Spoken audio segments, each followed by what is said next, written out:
The Jedi Master and Council member Obi Wan Kenobi was a symbol of the old Jedi Order, following the Jedi Code to his exact words, and almost always remaining in the path of the light. But upon one tragic journey to the planet of Mandalore, Obi-Wan somehow managed to restrain his anger and vengeance. After receiving a desperate transmission from Duchess Satine, reporting that the renegade Sith Maul had taken over the planet, the Jedi Master ventured on his own, as the Jedi were reluctant to intervene in what was supposedly a neutral planet. Obtaining armour from a Super Commando, he manages to free Satine and reach the docks before they are captured by Maul's forces.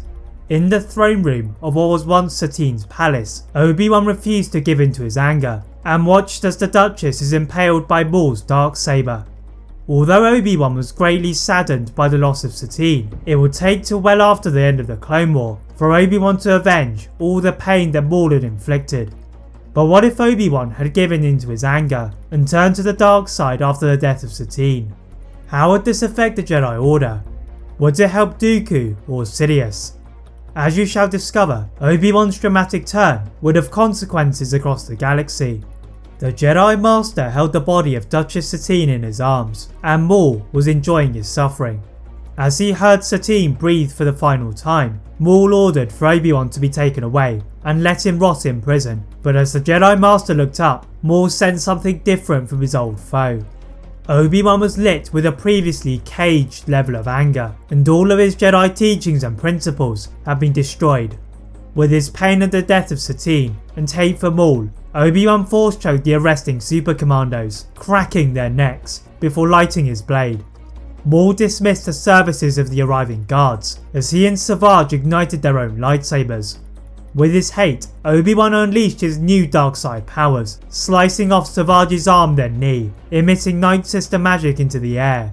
Maul countered Obi-Wan's attacks with his darksaber, but Obi-Wan managed to find a way around Maul to fatally stab Savage in his chest. The former Jedi Council member let out an inhumane laugh, then stopped as they heard Bo-Katan and her Night Owls emerging to rain chaos on the city.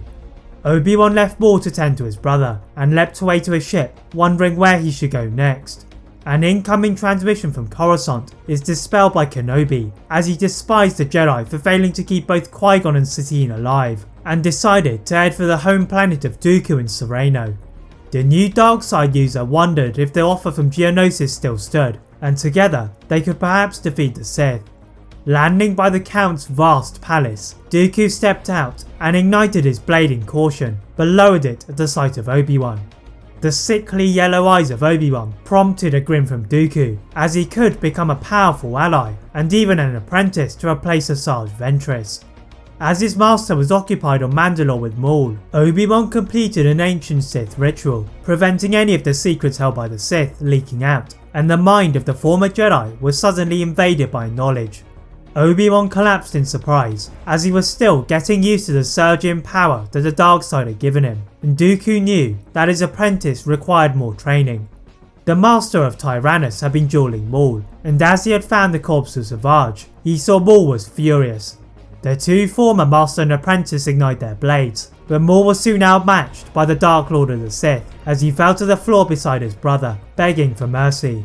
Sidious enjoyed torturing the Zabrak, but he sensed a greater fear in him than just his presence, and he needed to know what was causing this disturbance in the Force. Back on the planet of Coruscant, Anakin and several of the Jedi Council stood around the holotable with concern. Their repeated transmissions to Obi-Wan have been met with silence, and Anakin insists completing a search of the airspace above Mandalore. Yoda grants Anakin the permission to take the 501st Legion to investigate alongside his Padawan Ahsoka Tano, but as Yoda entered his quarters alongside Master Windu, they sensed something darker was occurring.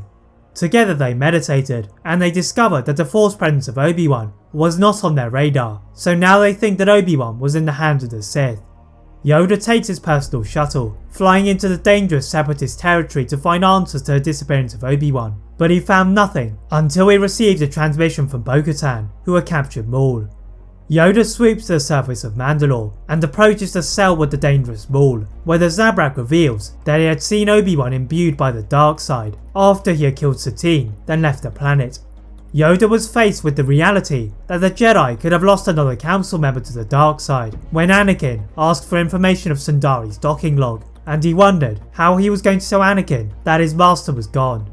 That is it for part 1 of What If Obi-Wan Turned to the Dark Side after the death of Satine. If you'd like to see a part 2 soon, please like this video, turn on that notification bell, click that subscribe button on this channel, as well as on my other channel for more what ifs. And as always, leave a comment on what if you'd all like to see next, and how I can improve my videos. Thank you all very much for watching, and see you next time.